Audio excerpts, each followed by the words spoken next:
Shalom Bapak Ibu yang terkasih dalam Tuhan. Kita akan melanjutkan pada bagian yang keempat ya.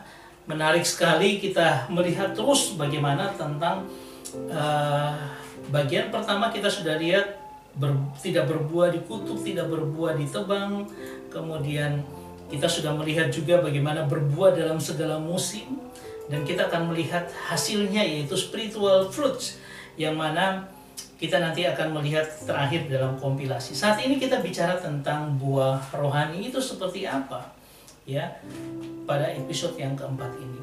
Saudara, ini yang menjadi gambaran daripada inspirasi saya untuk melakukan bagian ini, yaitu apa? Ketika di rumah saya, di depan rumah saya ada sebuah pohon belimbing.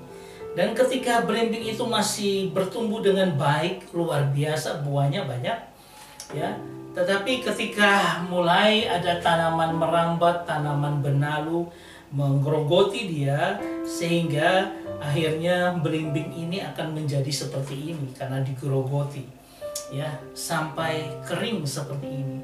Dan pada akhirnya kami rame-rame tebang pohon beringin ini karena sudah tidak memberikan manfaat lagi ya. Itu yang membuat saya akhirnya berpikir untuk membuat serial berbuah ini menjadi inspirasi kita untuk berbuah.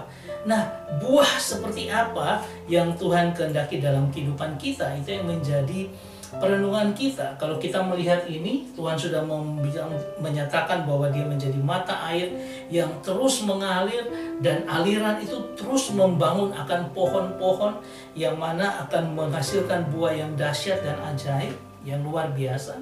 Dan akhirnya kita mengenal akan sebuah pohon dengan bermacam-macam buah yang kita kaitkan dengan spiritual fruit atau buah rohani ini ya, yang akan kita lihat bersama ya, fruit of the spirit ya, jadi buah dari roh. Coba kita lihat bagian ini. Saudara yang terkasih, apakah buah roh itu? Nah, kalau buah roh itu kita definisikan, itu adalah nilai-nilai hidup yang dihasilkan oleh Roh Kudus dalam kehidupan orang Kristen, orang percaya. Dan buah roh ini merupakan atribut kehidupan saleh yang bertentangan dengan perbuatan daging ya. Jadi ini definisi umum daripada buah roh. Nilai-nilai yang Tuhan masukkan dalam kehidupan kita oleh pekerjaan Roh Kudus. Nanti kita akan melihat seperti apa nilai-nilai itu. Dan coba kita lihat berapa ada macam-macam buah roh yang kita kenal. Ada buah pertobatan, ada buah kebenaran, ada buah pengudusan, dan ada buah Roh Kudus. Nah, bagian ini kita akan melihat satu persatu, yaitu apa yang disebut dengan buah pertobatan. Lukas 3 ayat 8, jadi hasilkanlah buah-buah yang sesuai dengan pertobatan. Kata pertobatan, metanoia, itu artinya perubahan radikal, perubahan yang dari 0 derajat menjadi 180 derajat, berbalik arah, luar biasa berubah. Dari engkau yang adalah anak-anak kegelapan menjadi anak-anak terang. Ya, itu yang disebut dengan perubahan yang radikal, di mana pertobatan itu terjadi. Sehingga apa? Buah yang dihasilkan adalah buah dari hasil pertobatan itu. Charles H. Spurgeon berkata seperti ini, mengomentari tentang menghasilkan buah. Dia katakan begini, bertindaklah sebagaimana perubahan pikiran akan menuntunmu melakukannya. Di atas segalanya, tinggalkanlah kesombongan yang menyelimuti dirimu, dan tinggalkan motif-motif ular atau motif-motif jahat yang sekarang menggerakkanmu. Tuhan, selamatkanlah kami dari pertobatan yang sia-sia. Artinya apa? Ini betul-betul pertobatan yang luar biasa. Karena apa? Bukan pertobatan yang tobat kumat, tetapi ini betul-betul pertobatan yang mengalami perubahan pikiran, mindset kita berubah. Renewing your mind artinya apa? Mengubah, menjadikan baru pikiran kita. Sehingga apa? Itu akan menuntun kita melakukan hal-hal yang sesuai dengan pertobatan. Itulah buah-buah daripada pertobatan. Ketika kita dulu adalah seorang yang jahat, ketika kita berubah, maka kita akan menunjukkan bagaimana menjadi orang yang penuh kasih. Ya, melalui perubahan paradigma berpikir kita, supaya apa? Kita melakukan kehendak Tuhan yang berbeda dengan ketika kita belum bertobat. Itulah buah pertobatan. Coba kita lihat lagi ya, buah kebenaran itu seperti apa. Filipi 1 ayat 11 berkata, penuh dengan buah kebenaran yang dikerjakan oleh Yesus Kristus untuk memuliakan dan memuji Allah. Seorang William MacDonald ya, seorang teolog juga berkata seperti ini.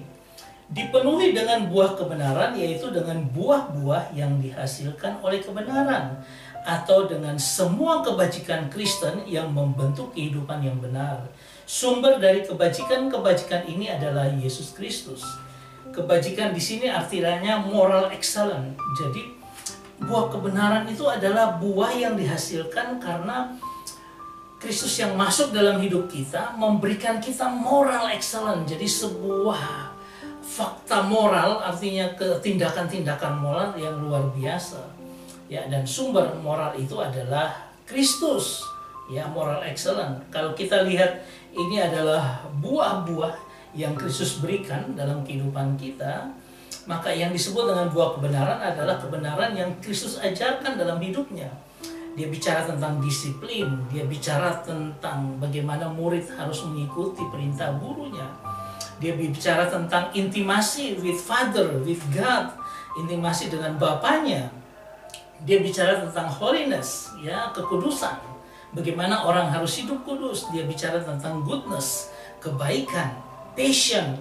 Dia bicara tentang agape, kasih yang luar biasa, atau merciful, bagaimana kasih yang belas kasihan yang sepenuhnya yang Tuhan ajarkan. Itu semua kebajikan-kebajikan moral yang harusnya itu bertumbuh dalam kehidupan kita, lalu menghasilkan buah-buah kebenaran itu masuk dalam kehidupan kita. Kalau kita melihat lagi selanjutnya tentang buah pengudusan, apa yang dimaksud dengan buah pengudusan?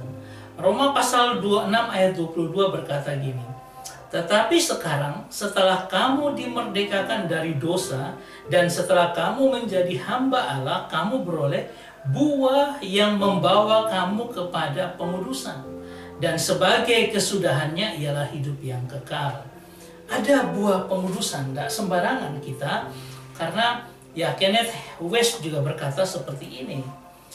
Jelaslah bahwa makna pengudusan ini adalah proses berkelanjutan di mana orang percaya dipisahkan oleh Allah sebagai umat yang istimewa untuk bertumbuh secara rohani dalam kekudusan pribadi dan mengembangkan karakter seperti Kristus, yang puncaknya adalah pemuliaan yang terjadi ketika kita melihat Kristus. Ya, jadi ini ada sebuah proses hidup pengudusan yang terus-menerus hadir dalam kehidupan kita secara pribadi kita dengan Tuhan. Ini mau menunjukkan bagaimana Kristus yang masuk dalam hidup kita, lalu karakter Kristus itu keluar dari hidup kita. Karakter kudusnya, bagaimana Tuhan menghendaki kita hidup kudus di hadapannya dengan melakukan perintahnya melalui sebuah relationship yang harmoni, intimasi dengan Tuhan yang membangun akan karakter Kristus hadir dalam hidupnya. Sampai orang akan melihat kita adalah Kristus yang berjalan di dalam kehidupan ini. Karena apa? Karena semua keluar dalam kehidupan kita. Nah, kalau yang keempat kita sudah kenal buah Roh Kudus dalam Galatia 5 ayat 22. Tetapi buah roh ialah kasih, sukacita, damai sejahtera, kesabaran, kemurahan, kebaikan, kesetiaan, kelemah lembutan, penguasaan diri. Tidak ada hukum yang menantang hal-hal itu. Inilah buah-buah Roh Kudus dalam kehidupan kita. Dan perhatikanlah bahwa sebutannya adalah buah, bukan perbuatan. Jadi perbuatan atau pekerjaan itu bicara tentang apa yang dapat dilakukan manusia, seperti halnya pekerjaan atau perbuatan hukum Taurat. Di sisi lain, buah harus tumbuh dari kehidupan di dalam kasus orang percaya. Itu tumbuh dari kehidupan Roh Kudus yang tinggal di dalam kita dan menghasilkan buahnya di dalam dan melalui kita. Artinya ada sebuah kekuatan yang ada di dalam diri kita yang memberikan kita sebuah kekuasaan yang mana itu menghasilkan buah-buah roh. Itu dikerjakan dalam kehidupan kita dan itu keluar dengan ekspresi yang luar biasa. Buah itu tumbuh dalam kehidupan. Lalu apa? Lalu itu kita lakukan. Ada kasih, ada sukacita, damai sejahtera, kesabaran, kemurahan, kelemah lembutan, dan sebagainya, itu masuk dalam hidup kita, dan itu terpancar sebagai buah Roh Kudus yang hadir dalam hidup kita. Itulah buah Roh Kudus yang harusnya menjadi bagian dalam kehidupan kita. Kalau 4 buah ini harus ada dalam kehidupan kita, maka saya katakan bahwa bagaimana cara kita untuk bisa dapat berbuah? Ini 4 ini harus kita lakukan dalam kehidupan kita. Dan bagaimana cara kita bisa dapat berbuah? Pertama sekali kita harus katakan bahwa tinggallah di dalam Yesus. Karena di dalam Yohanes 15 ayat 4, tinggallah di dalam aku dan aku di dalam kamu. Sama seperti ranting tidak dapat berbuah dari dirinya sendiri kalau ia tidak tinggal pada pokok anggur, demikian juga kamu tidak berbuah jikalau kamu tidak tinggal di dalam aku. Artinya tinggal di dalam Kristus. Selalu terus di dalam Kristus. Selalu terus bergumul, berfellowship dengan Kristus. Maka kita terus akan menjaga diri kita supaya apa? Kita tidak terpengaruh dengan hal-hal lain yang tidak berkenan. Karena apa? Kita tetap melekat pada pokok anggur, dan pokok anggur itu akan support kita dengan firman, dengan semua kehidupan-kehidupan yang luar biasa, sehingga apa? Itu akan terpancar buah-buah pertobatan, buah kebenaran, buah pengudusan, dan buah Roh Kudus. Karena apa? Kuncinya tinggal di dalam Yesus.